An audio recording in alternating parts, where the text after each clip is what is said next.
Hello everyone, my name is Ida. My name is Daneshjoo.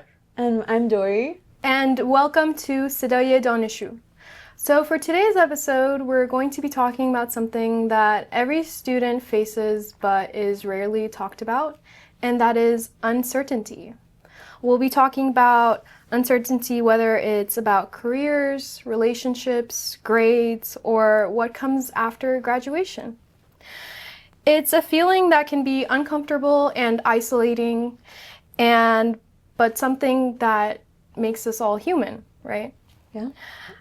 On this show, we want to explore uncertainty in an honest way and share stories that remind us that we're not alone in everything.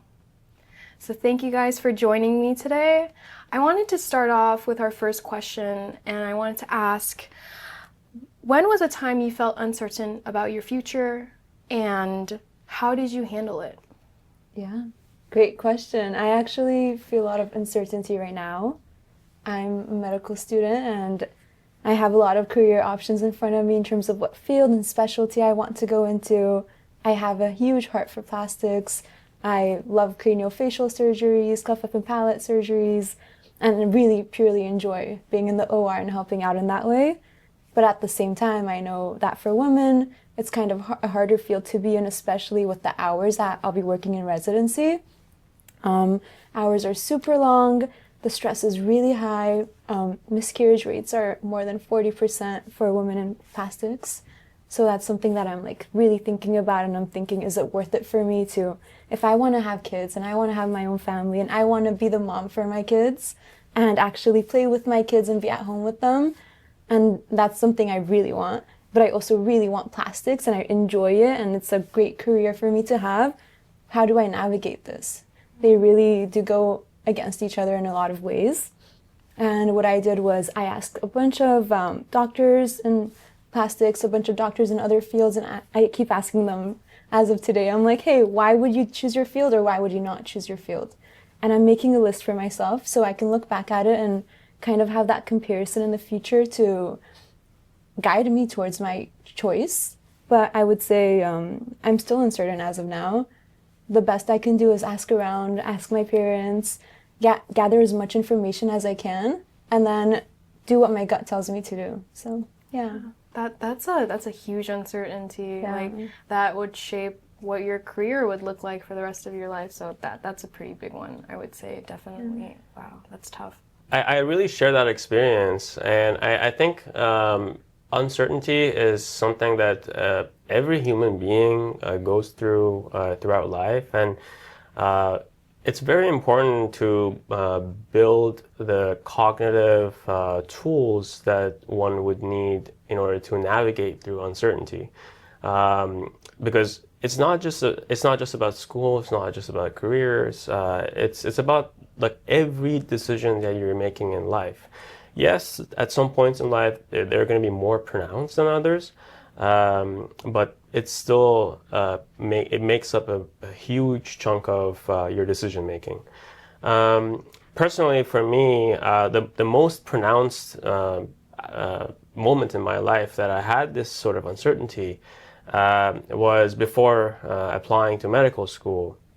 And I guess not before applying, before getting accepted into medical school, while waiting for programs to get back to me.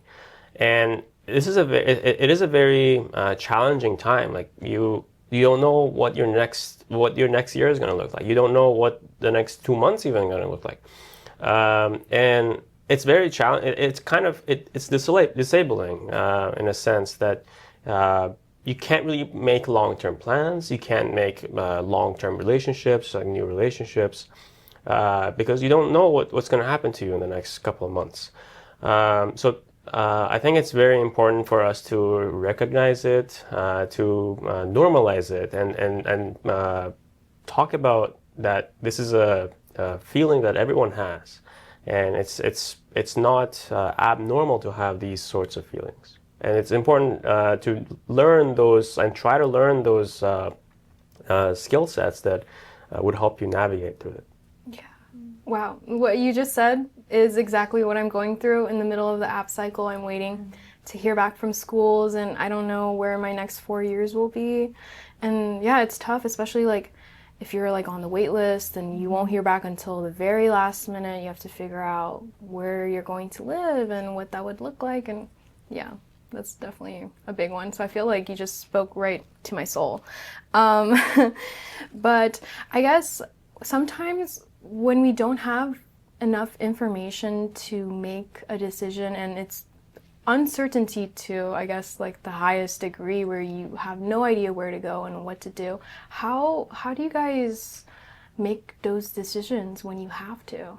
Okay, I would say definitely don't make those decisions alone. Try to gather as many as people who've experienced it, talk to them about it, ask them what's the best parts of it, what they recommend, ask to shadow them, mentor them if it's that type of uncertainty you're dealing with. Gather as much information as you can from as many as people as you can. And also like your friends, your parents, they sometimes know you better than you know yourself, and they'll be willing to give you the best advice, especially your parents. They will want whatever is best for you. And they've lived through life. They've dealt with all of this, maybe not specifically medical school, but uncertainty. So ask them, and at the end of the day, do what your heart tells you to do. Sometimes it could be harder because uncertainty, it's not our actions that, like, maybe I'm not in control of a certain thing that will happen. So as much as information as I could gather, that still wouldn't help my case. Like medical schools, like they decide. You put everything you have into it, but you still don't know what to do until they tell you you're in or you're not. So in those days, just try to enjoy your life. Try to not think about it, not stress, and do other things that make you happy. And whatever will happen, will happen. And I believe whatever is meant to be is meant to be. So, yeah. I think that's a beautiful distinction, actually. That some of the uncertainties are ones that you are in control of, and it's you making a decision, and you're uncertain which decision to make. But then there's, as Dori mentioned, there's uncertainties that you don't have control over, in the sense that it's not your decision to make, and you're just basically waiting for the decision to be made for you, and for you to react to it. And I think managing these two things can be done very differently. And I think in my case, that I was mentioning the applications, and in your case, like you mentioned about the wait list and stuff, it's a very powerful tool to go back to your identity, to be asking yourself, okay, I don't know what's going to happen in the next 3 months, but I can control my day, I can control my tomorrow, I can control my the next week, for example, and plan your life based on who you are, based on and make the habits based on your identity, based on who you want to be. For example, if you want to be healthy, if you want to be like physically fit, for example, make those decisions at that moment. It doesn't really matter where you're going to end up in a month or 2 months, but it does matter when you plan your day. So I think specifically for that aspect of uncertainty, going back to your identity and trying to make habits and follow the habits that make you the person you are is going to be the most reasonable step forward. And in the cases that you are the one making a decision, I think what Dori said was very beautiful, in the sense that counsel other people. Like, there's so many of us who are going through this similar things, and a lot of people are very good mentors, and they would love to share their experience, share why they chose what they chose. And I guess in a sense we were doing kind of the same thing too. Like we love to share like why we did what we did, in the hopes of other people learning from them, from those experiences. So yeah, going back to counseling other people for those uncertain moments that you have control over, and then also going back to your habits that make you who you are, for the uncertainties that you're just waiting for. Yeah, no, that's definitely, I was thinking the exact same thing of, wow, there are really two types of uncertainties. One that really tests your patience, and then one where it's kind of all on you. You have to make that decision, and waiting for this hearing back from the schools really tests my patience. And I like what you said about making and creating other goals. Well, what do you have control over in your life, right? And I think one of the things that I have done while waiting for school to hear back from schools and the whole testing my patience has been exactly that, like thinking, well, I know that hopefully I'm going to get in somewhere and I'm going to start somewhere, I don't know where, but what can I do to prepare for that future, right? And like working out and eating healthy is something that I always wanted to do beforehand, and maybe getting into med school, that would help like sort of balance out the stress and the load, especially in the first year. I'm sure you guys have experience of that, but yeah, just finding things that connect to your identity, hobbies, starting something new is definitely a good one. Just spending more time with friends also helps.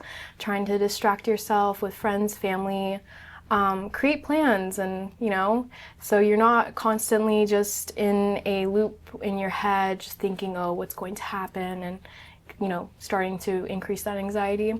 I also do have experience with other type of uncertainty, where this decision's really on you and you don't know which way to go. And when I was transferring, I was deciding between UC Irvine and UC San Diego. And that was sort of a difficult decision to make. I was very happy to be able to be accepted to those schools and have that privilege to be in that situation of trying to figure out what to do. And there was a lot of pros and cons that I had to weigh out. But definitely asking family and friends really helps a lot. So I totally agree with what Dory said. I actually went out and I started asking my professors that I haven't talked to in a long time. I told them, hey, I was wondering, I'm stuck between these two schools. Do you have any information about either one of them? And what do you think I should do? I want to stay close to my family. And granted, it's only an hour difference extra. But I ended up exploring and gathering as much information as I could about each school and like what my future would look like.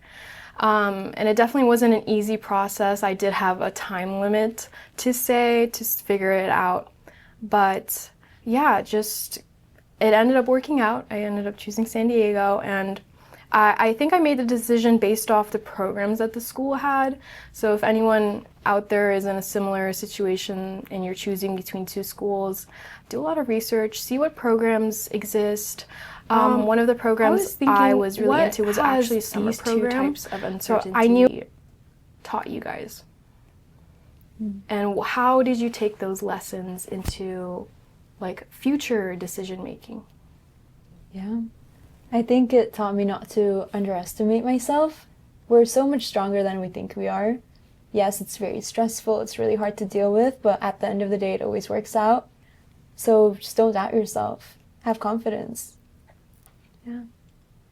Yeah, I think being uncertain and basically having time on your hand to sit with yourself and think about who you want to be was one that I took away from the uncertain moments in my life, where I would, because I just had time and I was like, okay, either I'm gonna sit at home do nothing, or I'm gonna make this time productive for myself. And being productive doesn't really mean doing something that's like crazy. You don't have to do anything super academic even like pursuing a new hobby, like even pursuing go learn how to play tennis or learn how to swim, for example. That was like my thing. I didn't learn how to swim, for example, when I was a kid. So I ended up going to the pool and in the shallow areas and try to teach myself with the help of a friend how to swim. So it's it's about for me, it was about going back to myself and seeing who do I want to be, and try to make that happen during the time that I was uncertain while waiting for results, basically. Yeah, I would say, yeah, we talked about those two types of uncertainty. Patience is definitely something that kind of came with it, but just like that process of being able to sit with yourself. Sometimes being able to recognize that, okay, maybe I sat enough with myself, I need to distract myself, I need to do something. I think sometimes when I feel uncertain, I sometimes get this anxiety feeling that I need to make this decision now, even though I have time. Do you guys ever like feel like that? Yeah. Where it just creeps in on you and you're just like, I need to make this decision now, but no, I have time, I can sleep on it, I can think about it. So I think just navigating those anxious thoughts and trying to understand that, oh, this is just stress and anxiety, this is not a make or break, everything will turn out okay. And I believe the same thing that Dory said is, sometimes it's meant to be, and there's new opportunities and things to learn from those experiences. I think that will take you far, and yeah, so I really appreciate what you guys shared. I was thinking that sometimes, we didn't talk about this, but sometimes there's uncertainty with classes specifically. We talked a lot about between schools and like career paths, but what about uncertainty between classes? I guess that would look like uncertain about what your grade might be, or which is sort of a patience if you already took the exam and you're waiting for it. But what if you're uncertain about choosing electives or something like that? For me, specifically when it comes to grades and exams, one thing that this kind of sparked the idea of in my head was that right before basically the day before the exam, the mindset that I try to put myself in is one that, okay, I did what I had to do, or at least I did like 70% of what I had to do. I did study like 70%. Yes, I didn't study all the time. Yeah, I could have done better for sure. But I did what I could. And basically going into the exam with that mindset that, okay, I'm gonna trust my preparation. I'm gonna trust my gut feeling, trust my logic and thinking during the exam based on the preparation that I did. That kind of removes a lot of the anxiety that comes in when taking an exam. And also this same concept applies after the exam for me too, in the sense that you're basically like, okay, I did what I could. And I took the exam. I'm gonna trust my preparation. If it turns out good, if I pass the exam, if I did very well on the exam, amazing. But if not, I'm gonna take that as a learning opportunity to go back and reflect and see, why did I fail it? Why did I get a low score? I guess this is my take on the grades, but obviously the choosing courses or that sort of stuff, it's going to be a little bit different. Yeah, and great thoughts. I agree with you. You do your best. You go into it with what you think you did, and you hope that's enough. Try not to stress yourself out. Classes and exams aren't everything. You have a life outside of school. I really want to emphasize that. Your life is not your school. Your life is your life. Your relationships with your friends and your family. And for the other part of the uncertainty within which classes to take, there's a lot of good resources for each school. I know UCLA has a Bruin Walk or something, or some sort of website for undergrad students. I didn't go to UCLA, so I don't know the name, but they rate all the professors on this, and you could see the grades that each professor gives, the bell curve. Is it better? Is it worse? Are more people failing? So definitely use that. There's also Rate My Professor, which applies to all the schools, hopefully, unless it's a new professor. But definitely read Rate My Professor, ask people who took the classes before. There's a reputation for different classes, so ask around. Yeah. This actually reminds me of another point during our actually experience in med school is that, like, at least at our school, we have to rank the site rotations that we want to do our clinical rotations in. And it's a lottery-based system. So you might get what you want, you might not get what you want. So it entirely depends on your luck. And so there's a long list of sites and programs and locations and like different departments. So and you have to like take a lot of time and actually like rank this. But then at the end, you know, like the likelihood of you getting what you want is very low, because a lot of people are going to want the same things as you. For example, they want to be at the main hospital. They want to be doing like I don't know, some sort of like general surgery at the main hospital or internal medicine at the main hospital. So it's like you have a lot of other people who are also interested in what you want to do. So the likelihood of you at random getting the spot that you want is very low. And kind of like for me, it was like, I'm gonna do my best and do these rankings, but I know like the likelihood of me getting this this program or this elective, for example, is gonna be very low. I'm gonna be very happy if it happens. But then with setting a low expectation, then I can be like, okay, I knew it wasn't gonna happen, and if it does happen, I just get very happy. I like that. That's sort of uncertainty with both of them involved. It involves a lot of, you have to make your own decisions on which ones you prefer, and then also that waiting period of you might not get what you want, and you kind of have to navigate that situation. Wow, I like that. I think personally for me, uncertainty about exams and what my score might be, I learned a lot through personal experiences taking exams, that how that thought process of what would this exam be, how will I do, or will it be hard, or you know, and what impact will it have on my grade. I've experienced very much the side effect of what that causes. I think one of my early exams was when I was so nervous about the exam itself, so much so that when I was completing the Scantron, I skipped one down and I filled out the whole entire Scantron. And then when I got it back, I got all of them wrong. Not even one right. And then my professor came up to me and told me, he was like, you do great in class and you're doing great on the labs, what's going on? And I was like, and I immediately, because I had that uncertainty beforehand, I immediately thought, oh, I got them all wrong. But then when I paused and I was like, okay, take a deep breath, I looked at the exam Scantron again, I saw that I missed one, and I was like, and I told him, I was like, oh, I missed this.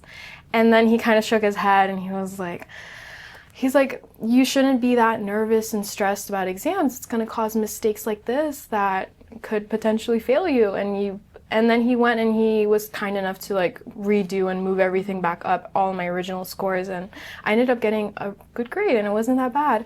I think I could have done better if I wasn't nervous, but just realizing that uncertainty feeling and that anxiety feeling before an exam can actually really affect your performance during that exam, and remembering to take a deep breath, trust what you've done and your study skills, and if it doesn't work out well, then maybe do a little trial and error with what works for you. And I know there's like different studying techniques and methods that will help with that, so just taking it as a learning opportunity, and okay, I made this mistake and this uncertainty led to this sort of issue, and how can I, you know, protect myself from this happening again, right? Because it's not good for your grades, but it's also not good for your mental health. And you know, being students, we know what that really feels like and what that takes. I guess one last thought,